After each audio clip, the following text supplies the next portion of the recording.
नमस्कार, स्वागत है आप सभी का पंचवक्त्र एस्ट्रो में। मैं एस्ट्रो स्मिता। आज भी मैं श्वान की ही बात करूंगी। आप सबसे निवेदन करती हूँ कि उस जीव की रक्षा कीजिए, क्योंकि ये प्रकृति की संतानें हैं। यदि आप प्रकृति की संतान पे प्रहार करेंगे तो कहीं ना कहीं प्रकृति आपको नहीं छोड़ने वाली।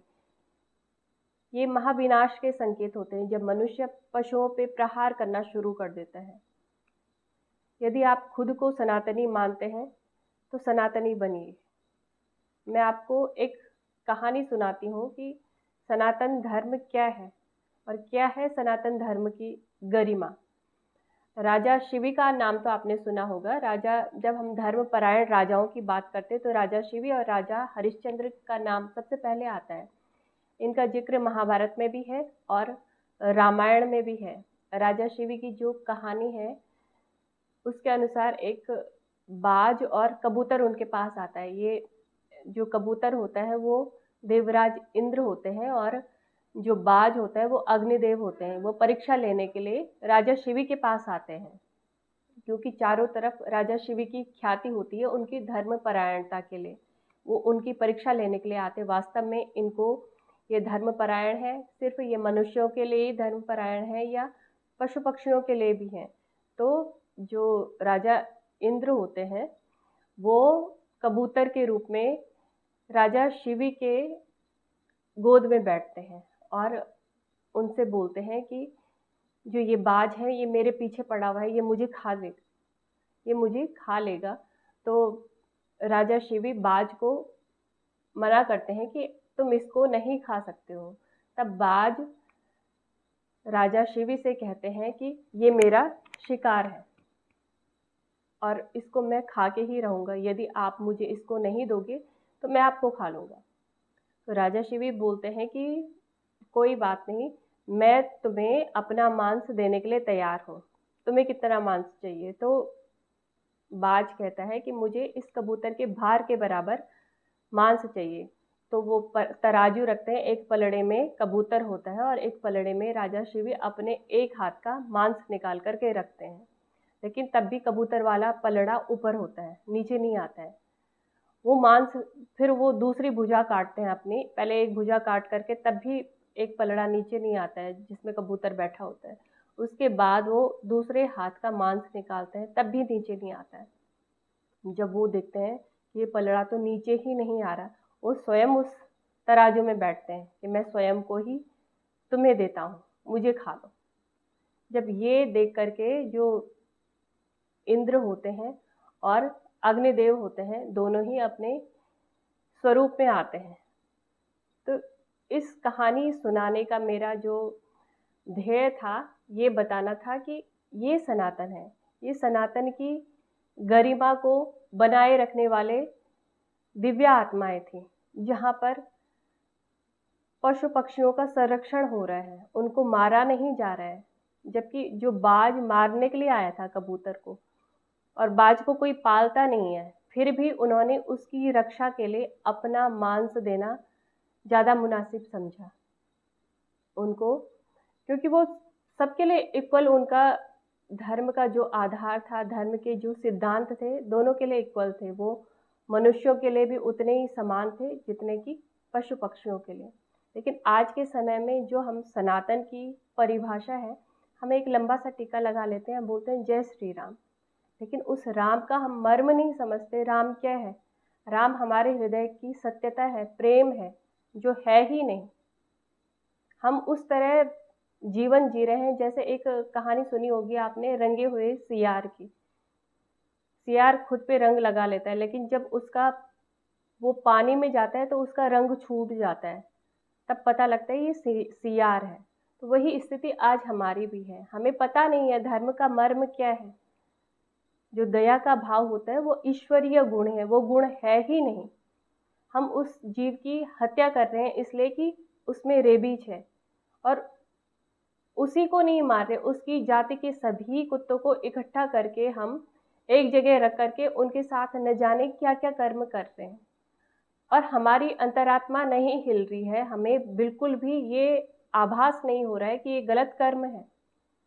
हमारा नैतिक पतन होता जा रहा है। हम मनुष्य नहीं रहे हैं, मनुष्यता खोता जा रहा है। एक और उदाहरण है मेरे पास। जब हम सनातन की बात करते हैं तो रामायण का ही उदाहरण है ये। श्री रामचंद्र जी लक्ष्मण जी के साथ जब शबरी के आश्रम में जाते हैं, वो लक्ष्मण जी को बताते हैं कि जो ये आश्रम है ये ऋषि मतंग का आश्रम है। जो ऋषि मतंग थे वो शबरी के गुरु थे।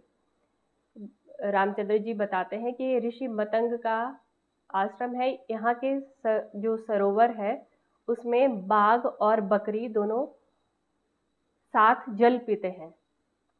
जब हम धर्मशास्त्रों की बात करते हैं तो कई बार धर्मशास्त्रों में बहुत सारे अतिशयोक्तिपूर्ण भाषा का भी प्रयोग किया जाता है, और जहाँ पे अतिशयोक्तिपूर्ण भाषा का प्रयोग किया गया होता है उसका अर्थ ये है कि ये एक तरह से सिंबॉलिक भाषा है, प्रतीकात्मक भाषा है। उसका अर्थ ये है कि जो ऋषि मतंग थे वो जीवों पे भी दया करते थे, वन संरक्षण करते थे, जीव संरक्षण करते थे। उनको पता था कि किस जीव को कैसे रखना है। हर एक जीव की आवश्यकता की पूर्ति हो रही थी, इसलिए किसी भी जीव में आक्रामकता नहीं थी और किसी जीव में डर नहीं था। सब स्वच्छंद थे अपने घूमने फिरने के लिए। पर ऐसा नहीं था कि बाघ बकरी को नहीं खाता था, लेकिन बकरी में डर नहीं था। जब प्यार मिलता है किसी भी जीव को, कितना भी आक्रामक जीव हो, लेकिन जब उसको प्यार मिलता है वो इंसान के ऑरा को समझता है। इंसान के आभा मंडल से हर एक जीव चिर परिचित होता है। आभा मंडल से भाप जाता है कि व्यक्ति प्रेम करता है या उसे घृणा करता है। जैसे मैं ज्योतिष शास्त्र की बात करूं तो अगर किसी का लग्न का केतु है, लग्न में केतु है, गुरु का लग्न छोड़ करके, धनु लग्न और मीन लग्न को छोड़ करके लग्न अगर कोई भी हो, तो ऐसे जो मनुष्य होते हैं, ऐसे जो व्यक्ति होते हैं, उनको अपने घर में कुत्ता नहीं पालना चाहिए, क्योंकि ऐसे लोगों को अपना पाला हुआ कुत्ता ही काट लेता है। इसका अर्थ ये है कि ये लोग देखा देखी कुत्ता पालते हैं, इनको प्रेम नहीं होता अंदर से। जो अंदर प्रेम का भाव होता है, ये देखा देखी तो पाल लेंगे, लेकिन कहीं ना कहीं उस जीव को पता लग जाता है कि ये प्रेम नहीं करते हैं, इस वजह से कुत्ता इनको काट लेता है। तो ये चीज़ें होती हैं।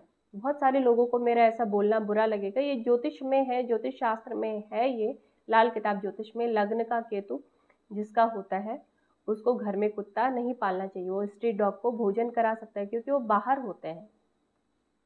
धीरे धीरे करके ये लग्न का केतु, जब आप स्ट्रीट डॉग को भोजन कराते हैं, धीरे धीरे ये लग्न का केतु अपना दुष्प्रभाव छोड़ता है। लग्न का केतु का अर्थ होता है ये आपके प्रारब्ध कर्म है। प्रारब्ध कर्मों में भी आपने उस जीव से घृणा की है और वर्तमान में भी आप उसे घृणा करोगे, कहीं ना कहीं वो भाव आएगा आपके मन में। तो इसीलिए हम बोलते हैं कि घर में कुत्ता मत पालिए। बाहर कुत्ता रहेगा तो आपकी मर्जी है, आपने भोजन देना है नहीं देना है। तो इस तरह से हमारे ऑरा को देख करके कोई भी जीव प्रभावित होता है। जब आपका ऑरा बहुत ही पॉजिटिव होता है, जब मैंने ऋषि मतंग का आपको उदाहरण दिया तो उसमें एक बार शबरी भी बोलती है कि यहाँ के जो फूल होते हैं वो कभी नहीं सूखते हैं। इसका अर्थ है कि वो इतनी दिव्य आत्मा थी, इतनी पॉजिटिविटी थी उस आत्मा में। ऋषि मतंग की बात कर रही हूँ मैं, कि वहाँ के ना ही फूल सूखते थे और ना ही जानवरों में किसी भी तरह की आक्रामकता थी। सभी का व्यवहार नॉर्मल था, क्योंकि बाघ और बकरी अगर एक साथ जल पिए तो ये प्रकृति विरुद्ध कार्य है। लेकिन इसका अर्थ ये था कि सब प्रकृति के अनुरूप ही चल रहे थे, किसी में आक्रामकता नहीं थी, सब में प्रेम था, शांति थी। और ये प्रेम और शांति बनाने में हम मनुष्यों का बहुत योगदान होता है।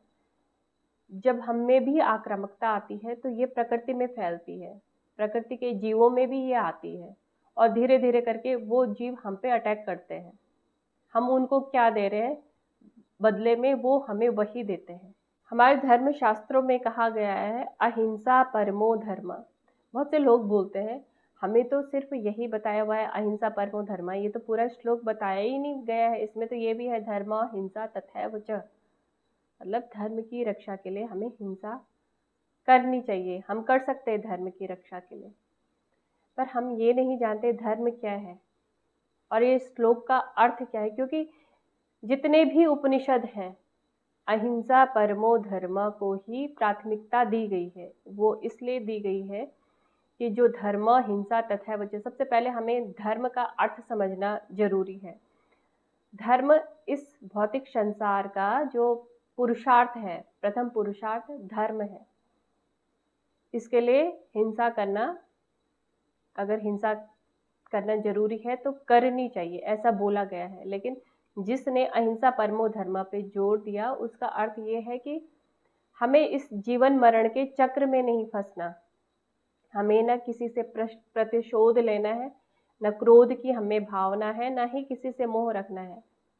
इस जन्म मरण के चक्कर से हम छूट जाएं, इसलिए अहिंसा परमो धर्म। क्योंकि जब हम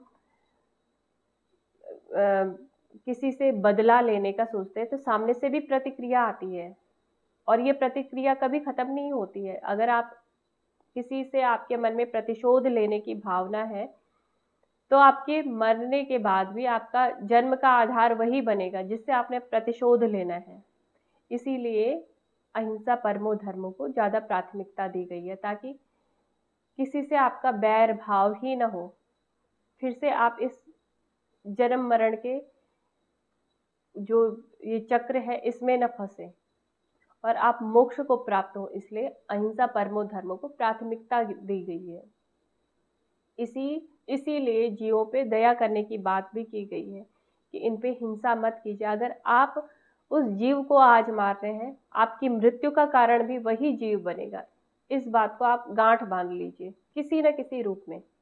आपको ये लग रहा है कोई देखने वाला नहीं है, वो प्रकृति देख रही है आपको, और वो उस प्रकृति की ही वो संतान है जिसको आप काटने पे उसको डंडा उठा के पीट रहे हो, उसको आप चिकित्सकीय कोई सुविधा नहीं दे रहे हो।